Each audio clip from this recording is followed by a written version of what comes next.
अंकिता राऊत म्हणून म्हणवली जाते ते फक्त आणि फक्त तुमच्या सगळ्यांमुळे. नाही रे, कितीही मोठी चुकी करा पण एखाद्याचं मन दुखवू नका. पण माझी स्वप्न खूप मोठी मोठी आहेत.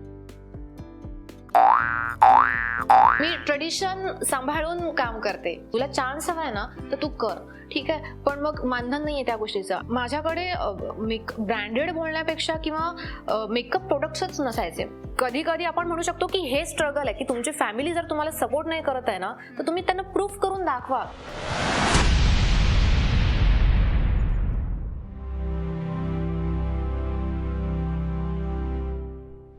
नमस्कार, मी रिंकी खाडे. तुमच्या सर्वांचं स्वागत आहे बजाव रेडिओ मध्ये. बरं, बजाव रेडिओ हा वेगवेगळ्या रिजनल भाषेमध्ये तुम्ही आतापर्यंत पाहतच आलाय, पण आपल्या सर्वांसाठी आता बजाव रेडिओ आलाय आपल्या मराठी भाषेमध्ये आणि त्यांचं मराठी पॉडकास्ट सुरू झालेलं आहे.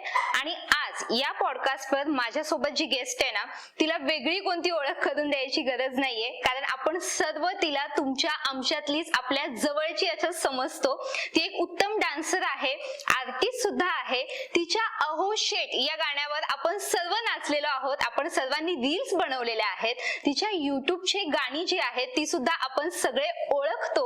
म्हणजेच अर्थात तुम्हाला पुन्हा सांगायची गरज नाहीये, माझ्यासोबत आहे अंकिता राऊत. खूप स्वागत आहे तुझं बजाव रेडिओवर. Thank you so much. बरं अंकिता, माझा पहिला प्रश्न प्रत्येक गेस्टला हाच असतो की आपलं मराठीमुळे पॉडकास्ट आहे, बरेच प्रश्न आहेत, तुझ्या पूर्ण जर्नी बद्दल आम्हाला जाणून घ्यायचंय. तर केवढी एक्साइटमेंट आहे सध्या?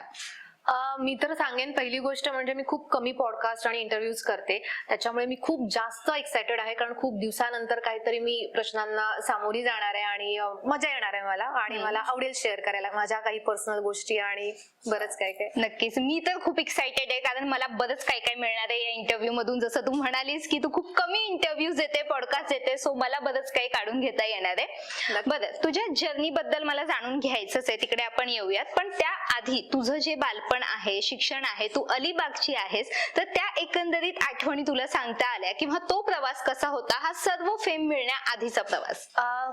पहिलं म्हणजे मी सेकंड आणि थर्ड स्टँडर्ड पासूनच मी डान्स सुरू केला, आणि तेव्हा शोज वगैरे कमी व्हायचे किंवा अल्बम्स कमी व्हायचे, तेव्हा कॉम्पिटिशन्स असायचे डान्सचे, ठीक आहे. तर पहिलं मी सीडीज बघून किंवा टीव्हीवरती बघून असं शिकले. त्याच्यानंतर मग कॉम्पिटिशनला गेल्यानंतर कळायचं अरे हे कोरिओग्राफर्स आहेत, मग त्यांचा ऍड्रेस काढून त्यांचा कॉन्टॅक्ट काढून त्यांच्याकडे शिकायला जायचं. मग त्याच्यानंतर दिनेश कानुगोजे करून मला त्यांचं कॉन्टॅक्ट मिळालं, जे माझे गुरु आहेत, आणि त्यांच्यामुळे मी अंकिता राऊत म्हणून ओळखले गेले. खूप छान डान्स करते अशी, जे की त्यांच्याकडून मी खूप छान डान्स शिकले. आणि कॉम्पिटिशन मध्ये प्राइज मिळायचे, फर्स्ट सेकंड थर्ड मध्ये मी असायचे. त्याच्यानंतर मग कॉलेज सुरू झालं आणि कॉलेजला गॅदरिंग मध्ये वगैरे मी पार्टिसिपेट करायचे. बाकी कशामध्ये मी नसायचे, पण गॅदरिंग मध्ये मी पहिली असायचे. आणि मी कॉमर्स मधून ग्रॅज्युएशन कम्प्लीट केलं आणि त्याच्यानंतर मी अल्बम मध्ये एंट्री केली. आणि लकी आर्टिस्ट किंवा मला खूप चांगला आशीर्वाद आहे देवाचा असं मी म्हणेन, कारण फारसं स्ट्रगल नाही करावं लागलं. खूप सुंदर बोलीस, खूप सुंदर बोलीस. पण अंकिता, एक असतं ना की जेव्हा आपण डान्स करत असतो किंवा कला क्षेत्रात जेव्हा आपल्याला यायचं असतं ना, तेव्हा बऱ्याचदा आपले नातेवाईक असू दे किंवा आपले घरचे असू दे, त्यांच्याकडून तेवढासा सपोर्ट मिळत नाही. काही केसेस मध्ये नक्कीच मिळतो, काही केसेस मध्ये नाही मिळत, की त्यांचं असं असतं की 9 to 5 जॉब केली पाहिजे किंवा डॉक्टर, इंजिनियर असंच काही पाहिजे. तर तुला तो काही स्ट्रगल फेस करावा लागला का, किंवा घरच्यांचा सपोर्ट या सगळ्या याच्यामध्ये कसा होता? मी म्हणेन की माझी फॅमिली म्हणजे माझे मम्मी बाबा, दादा असेल, त्यांचं हे कधी म्हणणं नव्हतं की मी डान्स सोडून किंवा मी माझं हे करिअर सोडून मी दुसरं काहीतरी करावं. ठीक आहे, शिक्षण घेणं हे त्यांचं मस्त होतं, तू शिक्षण घे आणि ह्या गोष्टी कर.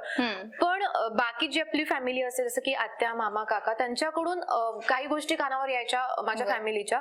पण मी म्हणेन की त्यांची चुकी नाहीये, किंवा इव्हन जरी मम्मी बाबा वगैरे जरी आपल्याला सपोर्ट करत नसतील ना, तरी मी सांगेन ही गोष्ट की त्यांची चुकी नाहीये. एका वेळेपर्यंत माणूस सपोर्ट करेल, मग ते पॅरेंट्स असतील किंवा गुरु असेल किंवा आणखी कोणी. तुम्ही स्वतःला प्रूव्ह करणं गरजेचं आहे. तुम्हाला एंड पर्यंत कोणी सपोर्ट नाही करत राहणार. आता होईल, मग होईल, 1 year गेलं, 2 years गेले, तुम्ही कधीतरी प्रूव्ह कराल ना, तेव्हा समोरचा माणूस तुमच्यावरती विश्वास ठेवणार. सो कधी कधी आपण म्हणू शकतो की हे स्ट्रगल आहे की तुमची फॅमिली जर तुम्हाला सपोर्ट नाही करत आहे ना, तर तुम्ही त्यांना प्रूव्ह करून दाखवा की नाही होईल. त्यांनाही तुम्ही समजून समजून घ्या की त्यांना 4 लोक किंवा फॅमिली मधले विचारतायत की तुमची मुलगी किंवा तुमचा मुलगा काय करतोय, मग तो पुढे काय करणार आहे. त्यांना कुठेतरी तोंड द्यावं लागतंय, त्यांना त्या गोष्टीचं टेन्शन येतंय म्हणून ते तुम्हाला थोडंफार विचारणार की अरे मग काय करणार आहे पुढे, मग नसेल होत हे सोडून दे, तू दुसरं काहीतरी कर. सो ते चुकीचे नाहीये. तुम्ही कुठेतरी एका टाइम नंतर प्रूफ करणं गरजेचं आहे. अगदीच जास्त टाइम जात असेल ना तर मग आपण विचार केला पाहिजे की हे माझ्याकडून नाही होत आहे, मला दुसरं काहीतरी केलं पाहिजे. अगदीच एका गोष्टीच्या पाठीमागे हात धुवून लागणं ही माझी थिंकिंग आहे की गरजेचं नाहीये. जर होत असेल ना तर ठीक आहे, अदरवाईज सोडा ते की मी प्रयत्न केले, मनापासून केले, नाही झालं ठीक आहे, मी दुसरं काहीतरी करेन. बरं, डान्सर बनण्याचा जो डिसिजन होता ते ऑलरेडी डिसाइडेड की मला हेच करायचंय, की थोडस मध्ये तळ्यात मळ्यात झालं की नको दुसरं काहीतरी करूया, असं काही झालं का? नाही, ऑलरेडी मी डिसाईड केलं होतं. जेव्हा सक्सेस मिळत गेलं तेव्हा मी ठरवलं होतं की मला हे जमतंय आणि मला पुढे हेच कंटिन्यू करायचंय. त्याच्यामुळे मी ठरवलं होतं, बाकी माझा फोकस नाही मी जॉब करेन किंवा मी दुसरं काहीतरी करेन, नाही, मला हेच करायचंय. नक्कीच नक्कीच. बरं, जसं तू आधी म्हणालीस की तुला तसा स्ट्रगल फेस नाही करावा लागला थ्रू आउट तुझ्या जर्नी, पण कुठे ना कुठेतरी म्हण पर्सनल लाईफ मध्ये आपल्या एक स्ट्रगल जात म्हणजे आपण सगळेच फेस करत असतो, जो मे बी ऑन कॅमेरा कधीच नसतो. तर असं काही पर्सनल लाईफ मध्ये मोमेंट आला होता का की खूप निगेटिव्हिटी झाली किंवा डिमोटिवेट झाली, इथून पुढे काय करायचं, कसा मार्ग काढायचा, असं काही झालेलं का? हा, अशा काही गोष्टी व्हायच्या, पण मुळात माझी मम्मी खूप जास्त पॉझिटिव्ह विचार करणारी आहे. किंवा जर सपोज माझं कोणी कॉम्पिटिटर आहे आणि त्याच्याकडून माझ्या बाबतीत जर काही निगेटिव्ह गोष्ट घडते किंवा काही डिमोटिवेट केलं जात आहे तर माझी मम्मी ठीक आहे, मग काय झालं, त्याला माहित नाही ना तू किंवा तिला माहित नाही ना तू कशी डान्स करतेस ते, आणि आपण कॉम्पिटिशन साठी आलोय किंवा आपण शूट साठी आलोय, सो तू तुझं काम दाखव, लोकांना कळणार आहे ऑटोमॅटिक. तो काय बोलला किंवा ती काय बोलली ह्याला तू पर्सनली आन्सर देणं गरजेचं नाहीये. जसं की मी जेव्हा कॉम्पिटिशनला जायचे तेव्हा माझ्याकडे ब्रँडेड बोलण्यापेक्षा किंवा मेकअप प्रोडक्ट्सच नसायचे. फक्त एक लिपस्टिक आणि साधं काजळ आणि बस. मम्मी ब्लॅक पिननी हेअर वगैरे माझी टाय करायची आणि तेवढंच. आणि जेव्हा आम्ही बाहेर जायचो कॉम्पिटिशनला तेव्हा कॉम्पिटिटर्स कडे मेकअप किट आणि ह्या बऱ्याचशा गोष्टी, आणि तशी मी लहान होते. लहान असल्यानंतर आपल्याला त्या गोष्टींचं अट्रॅक्शन असतं आणि माझं असं व्हायचं की यार आपल्याकडे ते नाहीये. माझी मम्मी खूप जास्त प्रेमाने मला समजवायची आणि हसून खेळून, म्हणजे आमचं असं कधी इमोशनल सीन नाही झाला ह्या गोष्टींवरून की अरे आपल्याकडे नाहीये, किंवा माझ्या मम्मीला कधी ही गोष्ट नाही वाटली की माझ्या मुलीकडे नाहीये. खूप हसून सांगायची ठीक आहे ना, आता आपल्याकडे नाहीये, तू मोठी होशील तेव्हा तू ह्याच्यापेक्षा खूप मोठं घेणार आहेस, त्याच्यामुळे चिल, जे आपल्याकडे आहे आपण त्याच्यात सुंदर दिसणार आहे आणि तुझा डान्स बघणार आहे, तू कशी दिसतेस किंवा तू काय लावलेस हे महत्वाचं नाही. त्याच्यामुळे मम्मीनेच सुरुवात अशी केली की भाई आपल्याकडे जी गोष्ट नाही आहे ना त्याच्यावरती रडण्यापेक्षा जे आहे ते प्रेझेंट करायचं आणि मनापासून प्रेझेंट करायचं. आणि ह्या गोष्टीने कदाचित मी खूप जास्त वरती येत गेले, मनापासून प्रयत्न करत गेले, त्याच्यामुळे ही निगेटिव्हिटी माझ्याकडे आलीच नाही. क्या बात आहे, क्या बात आहे. म्हणजे आईचा जो सपोर्ट आहे तो थ्रू आउट म्हण होताच तुला मोटिवेट करण्यामध्ये. सुपर. बरं, प्रत्येकाच्या आयुष्यामध्ये एक ना टर्निंग पॉइंट असतो. म्हणजे आता तुझी एवढी गाणी आहेत जी प्रचंड आवडतात लोकांना, पण कोणतं तरी एक गाणं असं असेल किंवा कोणता तरी पर्टिक्युलरली एक व्हिडिओ असा असेल की तो टर्निंग पॉइंट ठरला असेल तुझ्या लाईफ मधला, तो कोणता होता? ओके, आधी मी व्हिडिओ अल्बम्सला ना बॅकग्राऊंड डान्सर म्हणून करायचंय. म्हणजे आपण जे बोलतो ब्लॉक, लीडच्या मागे नाचणारे ब्लॉक, आणि त्याच्यानंतर आणखी एक गोष्ट असते जी पासिंग, कोणीतरी टोपली घेऊन जाते किंवा कोणीतरी वल्हा घेऊन जाते किंवा काहीतरी बॅकग्राऊंडला काम करते. मी ह्या गोष्टींपासून सुरुवात केली आहे. त्याच्यानंतर माझा डान्स चांगला असल्यामुळे मी त्या ब्लॉक मध्ये आले. बरं, ब्लॉक मध्ये म्हणजे तुम्ही जर हिरोईनच्या मागे नाचता तर तुम्ही दिसणार आहे जास्त. ही बऱ्याच आर्टिस्टला गोष्ट नंतर करते, बॅकग्राऊंड डान्सर्सला गोष्ट ही नंतर कळते. त्यांना वाटतं पुढे म्हणजे मी दिसणार आहे, नाही, तुम्ही मागे असाल ना हिरोईनच्या तुम्ही दिसणार आहे. सो ही गोष्ट मला एका कोरिओग्राफर कडून कळाली होती आणि मग मला तशी खुशी होत जायची. मी पासिंग क्रॉस केला तर मी ब्लॉकला आलीये, मी बॅकग्राऊंड डान्सिंग. त्या मूवीज कोणत्या होत्या किंवा ते सांगू शकतो? ते अल्बम्स तेव्हा सीडी मध्ये असायचे आणि इतके फारसे वेल नोन नव्हते, पण ठीक आहे तरी पण होते. आणि त्याच्यानंतर कॉलेजचं लास्ट इयर होतं माझं आणि एक गाणं आलं जे की अलिबाग मध्ये शूट केलं गेलं. रोहित पाटीलचं ते गाणं आहे, खंदेरीचे माझे वेताळ देवा. त्या गाण्याने टर्निंग पॉइंट झाला. ते गाणं उरण नवी मुंबईमध्ये वाजलं गेलं. हळदी असेल, लग्न असेल किंवा आणखी बऱ्याचशा गोष्टींमध्ये ते वाजलं गेलं आणि त्याच्यानंतर जी सुरुवात झाली ती मग पुढे झाली. मग क्या बात. थांबत नाहीये क्या बात. म्हणजे पुन्हा वळून बघितलं नाहीस मागे मग. नाही. नक्कीच पण मी विसरली नाहीये की भाई इथून सुरुवात झालीये, सो त्यांना विसरायचं नाहीये किंवा ती गोष्ट पण विसरायची नाही. जसं तू आता म्हणालीस की आपली सुरुवात कुठून झाली आहे ते आपल्याला मुळात विसरायचं नाहीये. आज जेव्हा तू इथे आहेस, एवढं यश मिळालेलं आहे, जेव्हा मागे वळून बघतेस तेव्हा काय एक्झॅक्टली फील होतं तुला? जेव्हा मी मागे वळून बघते तेव्हा मला असं वाटतं की जे मी त्या टायमिंगला काही गोष्टी मी सफर केल्या आहेत किंवा काही स्ट्रगल झालंय मला की मी तेव्हा लहान असल्यामुळे गाडी घेऊन मी नाही येऊ शकत, मम्मी बाबांना यावं लागायचं. त्याच्यानंतर फायनान्शियल गोष्ट मी एक बोलायला मला आवडेल की तेव्हा खूप जास्त अशा गोष्टी असायच्या की तुम्हाला मानधन नाही मिळायचं. तुला चान्स हवाय ना तर तू कर, ठीक आहे, पण मग मानधन नाहीये त्या गोष्टीचं. आणि परिस्थिती अशी नव्हती की तुम्ही इन्व्हेस्ट कराल काही गोष्टींमध्ये, ठीक आहे. त्याच्यामुळे त्या गोष्टी मला मम्मी बाबांसाठी जास्त फील व्हायच्या की मी अर्न नाही करते, भले मी दिसते पण मी अर्न नाही करत आहे ह्याच्यामध्ये. आणि बरं मम्मी बाबांच्या खिशातून ट्रॅव्हलिंग साठी वगैरे पैसे जात आहेत, सो त्या गोष्टींचं मला कधी कधी वाईट वाटायचं. पण मम्मी बाबांचा विश्वास होता माझ्यावरती, त्याच्यामुळे त्यांनी सपोर्ट केला मला खूप चांगला आणि अजूनही करतायत. You feel grateful about it. Are you crying? अरे ठीक आहे. बट ऍक्च्युली तसं बघायला गेलं तर तुझे सगळे फॅन्स तुला आता बघतायत आणि ते सगळे खूप प्राऊड फील करत असतील. आज ते तुला बघतायत, जर त्यांना पुढे जायचं असेल तर ते विचार करत असतील की यार हिची जर्नी अशी आहे, आम्ही हिच्याकडून शिकून आम्ही पण मोटिवेट होतो. तर तू खूप जणांना मोटिवेट सुद्धा करतेस, सो इट्स ओके. मतलब आमच्याकडे ना असं इमोशनल मोमेंट असेल ना काही, आणि ते अश्रू जे आहे ते चांगल्या कारणामुळे येत असतील ना, तर त्याला गोड अश्रू असं म्हणतात. आणि तुझे हे गोड अश्रू होते खरं तर. नक्कीच. बरं, माझा पुढचा प्रश्न आहे की प्रत्येकाच्या लाईफ मध्ये ना कधीतरी, जसं मी आधी म्हणाले, एक निगेटिव्ह पॉइंट येतो किंवा डिमोटिवेटिंग पॉइंट येतो, आणि त्या सगळ्याशी ते डील करत असतात पर्सनल लेवलला, आणि ते डील करण्याच्या पण वेगळ्या वेगळ्या पद्धती असतात.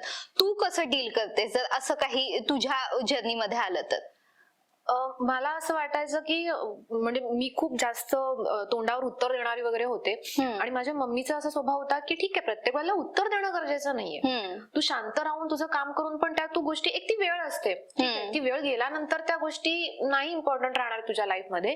आणि ज्यांनी कोणी तुझ्या बाबतीत केले और ते झालंय ऑटोमॅटिक, सो ते जाऊ दे. तिथे प्रत्येक वेळेला माझं असं व्हायचं की मी उत्तरच दिलं पाहिजे ह्या गोष्टीला, किंवा जर मला तू काहीतरी बोलतेस ना तर मी तुला बोलूनच ऍक्शनचं रिएक्शन दिलंच पाहिजे.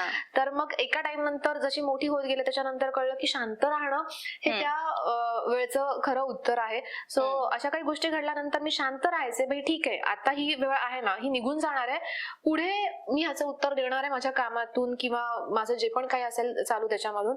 पण मग नंतर मी बोलणं बंद केलं एक समज आल्यानंतर. क्या बात आहे, क्या बात आहे, सुपर्ब.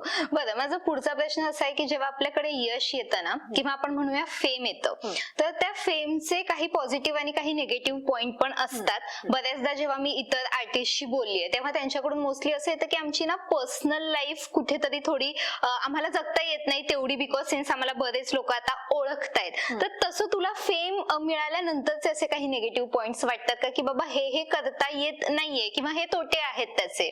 माझ्या बाबतीत अशा काही गोष्टी नाही घडल्या, पण माझ्याकडून काही मित्रमैत्रिणी सुटले गेले ह्या गोष्टीमुळे. कधी कधी असं होतं की समोरून कॉल्स येतात, मेसेजेस येतात, आणि जास्त कॉन्टॅक्ट झाल्यामुळे किंवा काम असं असल्यामुळे बराचदा रिप्लाय नाही होत.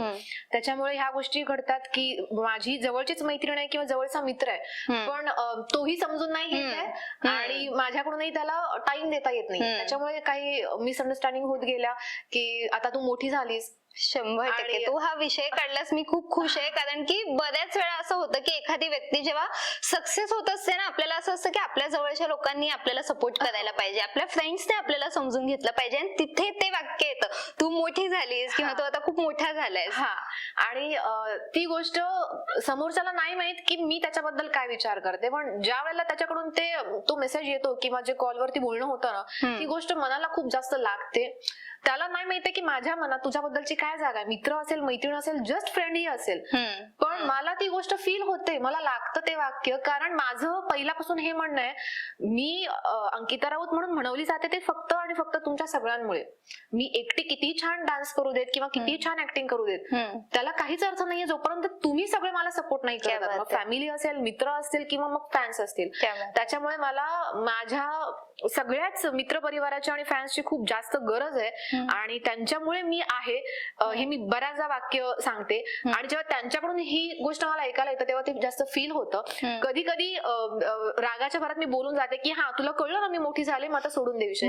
पण एका टाइम नंतर समोरचा माणूसही शांत होतो, त्यालाही कळतं की ठीक आहे तू बिझी असतेस, मी समजू शकतो, पण कधीतरी टाइम द्यायचा. ही एक गोष्ट निगेटिव्ह घडते. आणि पॉझिटिव्ह गोष्टी खूप जास्त आहेत. मला आवडतं लोक प्रेम देतात किंवा मी बाहेर जाते ओळख देतात किंवा अरे अच्छा तुला मी बघितलंय. आणि मला असं वाटतं की तुम्ही आर्टिस्ट झाल्यानंतर ना ह्या गोष्टी पॉझिटिव्ह वेने घेतल्या पाहिजेत. ह्या गोष्टीसाठी मी यासाठीच तुम्ही यासाठी केला होता. नंतर तुम्हाला ह्या गोष्टीचं प्रेशर नाही वाटलं पाहिजे किंवा अरे काय कटकट आहे, कुठे खाऊन देत नाहीये. नाही, तुम्ही ह्याच्यासाठीच मेहनत घेतली, तुम्ही दिवस रात्र ह्याच्यासाठी कष्ट घेतले आणि आता तुम्हाला ते मिळतंय, तर तुम्ही त्या गोष्टीला डिनाय नाही करू शकत किंवा तुम्ही ती कटकट नाही बोलू शकत. भले तुम्हाला होत असेल त्रास, पण थोडा वेळ आहे. 5 मिनिट साठी कोणीतरी येणार आहे आणि फोटो काढणार आणि तुमच्याशी बोलणार आहे, त्याचा काहीतरी एक्सपिरियन्स सांगणार आहे, ती गोष्ट तुम्हाला कुठेतरी उपयोगी पडणार आहे. तेवढी सहन करा पाहिजे तर, पण तुम्ही त्या माणसाला तोडू नका किंवा इग्नोर करू नका. सुपर. त्याच्यामुळे मला त्या गोष्टी नाही निगेटिव्ह वाटत. सुपर. जसं तू म्हणालीस की फॅन्स येतात किंवा लोक ओळखतात, तुझ्याकडे येतात, तुला सांगतात की त्यांना काय आवडतं तुझ्या कामामधलं, अशी कोणतीही मला 2 कॉम्प्लिमेंट सांग तुला आठवतात की लोकांनी दिले ते कामाची पावती, की असं असं बाबा ते बोललेत आणि आयुष्यभर लक्षात राहिले. सगळ्यात पहिला म्हणजे कॉमन गोष्ट आहे जी की एक्सप्रेशन्स. Expression queen. त्याच्यासाठी खूप जास्त बऱ्याचदा मला असं मिळतं. आणि सेकंड जी आहे, मी ट्रेडिशन सांभाळून काम करते असं बऱ्याच जणांचं म्हणणं आहे. आणि ह्या गोष्टी मला असं वाटतं की हे मी ठरवलं होतं मला हे करायचंय. कारण सध्याच्या ह्याच्यामध्ये मराठी इंडस्ट्री असेल, हिंदी असेल, कोणतीही असेल, लोकांचं एक थिंकिंग सेट झालेली आहे, एक विचार सेट झालाय. मुलगी असेल, मुलगा असेल, जितकं जास्त एक्सपोज कराल, जितकं जास्त ट्रोलिंगचा किंवा काहीतरी आउट ऑफ द वे जाऊन गोष्टी कराल, तितकं तुम्ही फास्ट पॉप्युलर व्हाल किंवा फेमस व्हाल. आणि माझं असं होतं की मला ह्याच्या विरुद्ध जाऊन काम करायचंय. ही जर तुमची थिंकिंग आहे तर माझी ही थिंकिंग आहे की तुम्ही फुल कपडे घालून, तुम्ही ट्रेडिशनल सांभाळून तुम्ही काम करू शकता आणि तुम्ही फेमस होऊ शकता. भले तुमच्यापेक्षा मी 2 पावलं कमी असेल, पण मी रिस्पेक्ट मध्ये असेल आणि मी ताठ मानाने जगू शकते. मला माझ्या पाठीमागून बाजूने कोणी हे बोलणार नाहीये, अरे ही काय करते माहितीये, ते रिस्पेक्टनेच बघणारे, बोलणारे. त्याच्यामुळे हे एक माझा वे सेट होता. अजून एखादी कॉम्प्लिमेंट जी तुला आठवते? आणखी एखादी कॉम्प्लिमेंट असं नाही बोलू शकत, पण एक गोष्ट मला बऱ्याचदा बोलली जाते, स्पेशली इव्हेंट्स मध्ये जेव्हा मी जाते तेव्हा, जे की मला असं वाटतं की मी खूप लकी आहे जे मी हे करिअर निवडलंय आणि मी ते जगते आणि मी जितकं होईल तितकं मी करणार आहे. ती म्हणजे अशी की माझ्याच वयाची एखादी मुलगी किंवा आणखी थोडीशी एक एज ने जास्त असलेली बाई वगैरे येते माझ्याकडे तिच्या छोट्याशा मुलीला वगैरे घेऊन. तिचं त्या घाई मध्ये किंवा त्या गर्दीमध्ये एक वाक्य असतं, मला पण ना तुझ्यासारखं डान्सर व्हायचं होतं आणि मला खूप छान डान्स येतो, ठीक आहे, पण तुला तर माहिती आहे ना की माझं लग्न पण लवकर झालं आणि गावाकडे कुठे ह्या सगळ्या गोष्टी एक्सेप्ट करतात. ही गोष्ट बऱ्याच जणांना टच होईल कारण हे मला बऱ्याचदा बोललं जातं. त्याच्यामुळे राहून गेलं, लग्न झालं त्याच्यानंतर मग नवऱ्याकडे तर नाहीच ह्या गोष्टी होत. त्याच्यामुळे मी हिच्या मुलीकडून ही गोष्ट करून घेते, तिला खूप आवड आहे. मी कधी ही गोष्ट नाही बोलणार आहे माझ्या लाईफ मध्ये की मला हे करायचं होतं आणि ते राहून गेलं. मी जितकं केलंय मी खूप सॅटिस्फाईड आहे आणि मी खुश आहे त्या गोष्टीमध्ये. अजूनही मला करायचंय, असं नाही की मी इथे थांबवलं आणि मी खूप काहीतरी अचीव्ह केलंय, पण मी जेवढं केलंय मी त्याच्यामध्ये समाधानी आहे. कारण बऱ्याच जणांना हेही नाही मिळालंय, त्यांच्या नशिबात हेही नाहीये. आणि जेव्हा ही गोष्ट मी ऐकते मला त्यांच्यासाठी वाईटही वाटतं आणि मी स्वतःला प्राऊड फील करते की मी इथपर्यंत आलीये, जे बऱ्याच जणांचं स्वप्न आहे. नक्कीच. You are grateful for all of this. नक्कीच. बरं, माझा पुढचा प्रश्न हा आहे की प्रत्येकाच्या लाईफ मध्ये एखादं आयडल असतं बघ, की आपल्याला वाटतं या व्यक्तीसारखं मला बनायचंय किंवा या व्यक्तीसारखं बनण्यापेक्षा म्हणूयात की काहीतरी गोष्टी प्रेरित करतात आपल्याला, त्या आपण घेतो त्या व्यक्तीमधून. असं तुझ्या लाईफ मध्ये कोणी होतं का? म्हणजे फॅमिली किंवा फ्रेंड्स मध्ये कोणी जे तुला वाटतं? बघशील तर असं कोणी नाहीये, फक्त मी माझ्या मम्मीची थिंकिंग खूप जास्त जवळ ठेवलीये, कारण ती खूप पॉझिटिव्ह वेने सगळ्या गोष्टी हँडल करायची. पण कामाच्या बाबतीत मी म्हणेन की आपली सगळ्यांचं जे फेवरेट आहे माधुरी दीक्षित. डान्स असेल, ऍक्टिंग असेल किंवा अजून बऱ्याचशा गोष्टी ज्या वेनी आपण तिचं नाव घेतो की भाई नाही खूप रिस्पेक्टफुल लेडी आणि असं तसं सगळ्या गोष्टी, त्याच्यामुळे सगळ्याच गोष्टी मी माधुरी दीक्षितच्या फॉलो करते. बाकी पण आर्टिस्ट आहेत, पण मला माधुरी दीक्षित पर्सनली आवडते. माधुरीला पण आपण एक्सप्रेशन क्वीन म्हणूनच ओळखतो आणि तुलाही तसंच ओळखतो. कुठून तरी थोडेफार आलेलं आहे. नक्कीच. बरं, माझा पुढचा प्रश्न हा होता की सोशल मीडिया म्हटलं ना की कितीही पॉझिटिव्ह आपलं कॅरेक्टर म्हणूया किंवा कितीही पॉझिटिव्ह आपलं काम असलं ना, तरी एक particular section of the group असतो की त्यांना थोडं निगेटिव्ह काही ना काहीतरी बोलायचंच असतं आणि ते मे बी ते फ्रॅक्शन ऑफ सेकंड मध्ये बोलून जातात, पण आपल्या माइंडवर किंवा आपल्या मनावर त्याचा खूप इम्पॅक्ट होतो. तसं काही फेस केलंयस का तू? हो, आणि ह्या आधी कमेंट्स यायच्या त्या काहीतरी निगेटिव्ह कमेंट, म्हणजे अगदी 100 कमेंट असतील तर त्याच्यामध्ये एखादीच असेल, आणि ती पण कधीतरी अगदी 10-15 व्हिडिओ नंतर यायची. पण ती 10-15 व्हिडिओ नंतर आल्यानंतर ती खूप जास्त मनाला लागायची, राग यायचा, चिडचिड व्हायची, आणि माझा स्वभाव फटकन उत्तर देणारा, त्याच्यामुळे मी पटकन रिप्लाय करायचे त्या गोष्टीवरती.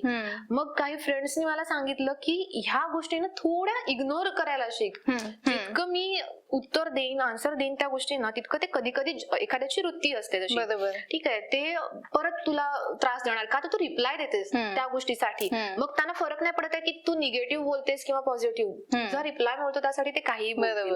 तर मी त्यावेळेला कमेंटला रिप्लाय करायचे निगेटिव्ह वाला, बट आता नाही करत, इग्नोर करते आणि हार्डली एखाद दुसरी असते आणि कधीतरी असते. आणि जर मला वाटलं की समोरचा माणूस, मी चेक करते, मी आयडी चेक करून मी माणसाला रिप्लाय करते. त्याच्यामुळे जर मला वाटलं की अरे नाही माणूस सेन्सिबल आहे हा आणि कदाचित चुकून झालंय किंवा त्याचा गैरसमज झालाय माझ्या बाबतीत, मी एक रिप्लाय करते की तू मला कदाचित चुकीचं समजलंयस, पण हे असं नाहीये आणि हे असं बोलणं योग्यही नाहीये, ठीक आहे. सो बऱ्याचदा म्हणजे 80% लोकांची समोरून सॉरी मला असं वाटलं नव्हतं की तू रिप्लाय करशील किंवा तू बघत असशील, पण तू बघितलंस आणि माझ्याकडून चुकी झाली, हे ऐकल्यानंतर जे समाधान असतं ना, बस. खरंच आहे. बरं, तुझी एवढी गाणी आहेत आणि ती प्रेक्षकांना खूप आवडतात, पण तुझं पर्सनली तुझं आवडतं गाणं कोणतं?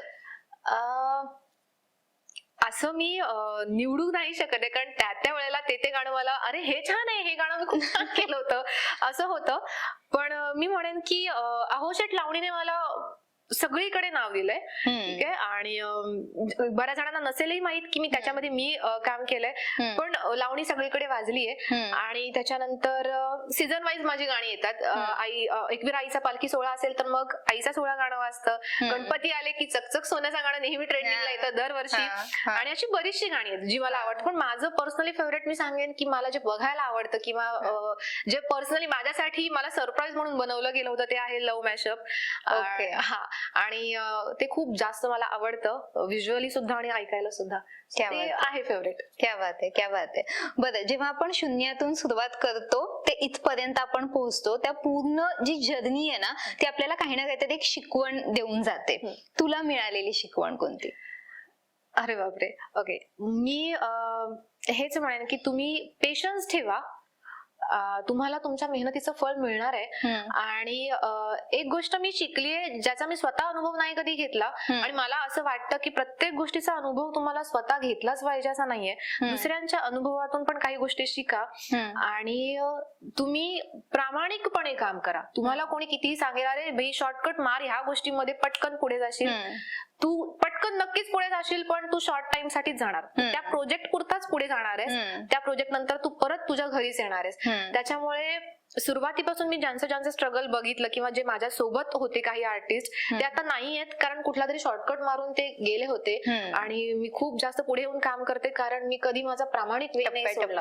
हा, भले मला हार मिळाली, ठीक आहे, मी एक्सेप्ट केली ती, मी नेक्स्ट इयर परत ट्राय केलं, त्याच्या नेक्स्ट इयर मी परत ट्राय केलं आणि मी पोहोचले तिथपर्यंत. त्याच्यामुळे मी हेच सांगेन की कितीही काही होऊ देत, कितीही टाइम कमी असू देत, तुम्ही प्रामाणिकपणा सोडू नका, कारण कुठेतरी तुम्ही चिटिंग करून ना दुसऱ्याचं मन दुखवतं. आणि माझ्या आयुष्यातला एक रूल आहे, कितीही मोठी चुकी करा पण एखाद्याचं मन दुखवू नका, सगळ्यात मोठी बदू आहे. क्या बात आहे. खूप सुंदर. बरं, तुझी पूर्ण जर्नी आम्ही जाणून घेतलीये, पण आता काही गुपित आहेत जे आम्हाला तुला विचारायचे, सो ते असेच नाही, ते आपण घेणार आहोत रॅपिड फायर राऊंड मध्ये. So are you ready? Yeah okay, so माझा पहिला प्रश्न आहे अंकिता राऊतचा क्रश. हा मग पहिला डिरेक्ट क्वेश्चन. अच्छा, मराठी, हिंदी आणि काय असं काही? मराठी सांग. नाही रे, सांगायचं काही त्यात, क्रश आहे फक्त. Okay Marathi. Okay, Ashay Kulkarni. Okay super. चला, फेवरेट फूड. मला नॉनव्हेज जास्त आवडतं, मच्छी, फिश. ओके, तुझ्या लाईफ मधलं इन्स्पिरेशन. व्यक्ती हा. माधुरी दीक्षित. मी इन्स्पायर होते बघून. ओके, आवडती मूवी. खूप आवडतात मला. मी एक नाही सांगू शकते. एक, कारण माझा पुढचा प्रश्न त्याच्याशीच रिलेटेड आहे. अरे बापरे, थोडं टाइम जाईल पण मला हे विचार करा. मराठी मूवी सांग मग एखादा. मराठी मूवी मला अशी कॉमेडी वगैरे मूवी नाही आवडणार. मला अशी सिरियस वाली मूवी वगैरे आवडते, त्याच्यामुळे मी सांगेन की नटसम्राट मला फार आवडते. सुपर, मला पण प्रचंड आवडतो तो मूवी. आवडतं प्लेस. मी फारशी बाहेर गेली नाहीये, पण माझी स्वप्न खूप मोठी आहेत.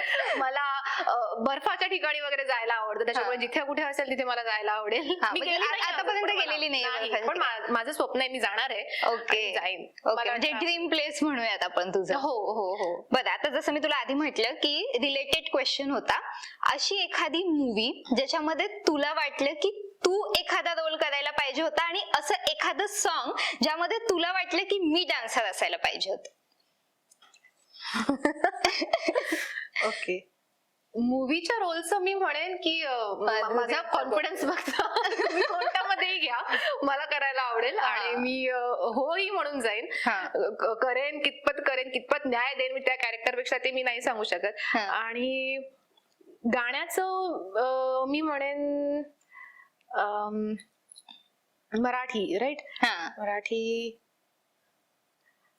अरे बापरे, चल हिंदी सांगू शकतेस. माधुरीचं मे बी असावं एखादं. आणि तिथे मी हातही नाही लावला. त्याच्यापेक्षा बेटर कोणी नाही करू शकत आहे. पण मराठी मी म्हणेन की मला आवडलं असतं जेव्हा चंद्रा लावणी आली, असं काहीतरी. ठीक आहे, आणि बरेचसे आहेत, त्याची लिस्ट निघेल. आता आपण चंद्रावरतीच थांबूया. Super super super. बरं, दिस ऑर दॅट घेऊया क्विकली एकदम. सनसेट की सनराईज? सनराईज. माउंटेन की बीचेस? बीचेस. पेजामास की प्रॉपर रेडी होणं, साडी? सोशली म्हणेन तर साडी. नाही, पण असं तुला कम्फर्टेबल पेजामास. परफेक्ट. लॉंग ड्राईव्ह की walk? Walk. Okay. Serious relationship की कॅज्युअल?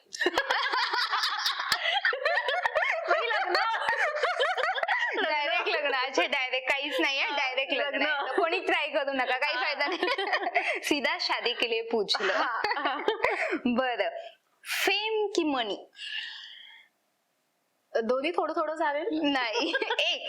फेम की मनी? फेम आल्यानंतर मनी येणार आहे, माहिती आहे. Okay, super. खूप मजा आली आहे रॅपिड फायर मध्ये, आणि आय होप बरीच उत्तरं तुम्हाला सगळ्यांना मिळाली असतील. बरं, तुला हा एपिसोड आवडला का? किती एन्जॉय केलंस? खूपच जास्त एन्जॉय केलं, आणि काही अशा गोष्टी तुम्हाला कळल्या असतील ज्या मला कदाचित दाखवायच्या नव्हत्या, बट ठीक आहे, मजा आली मला. ओके, बरं. बजाव रेडिओच्या संपूर्ण टीम कडून तुला एक छोटी भेटवस्तू. Thank you so much Ankita for coming. Thank you. बरं, तुम्हाला हा एपिसोड कसा वाटला, अजून कोणाला तुम्हाला या पॉडकास्ट वरती पाहायला आवडेल, हे सर्व आम्हाला कमेंट्स मध्ये कळवा, आणि तोपर्यंत पाहत रहा बजाव रेडिओ.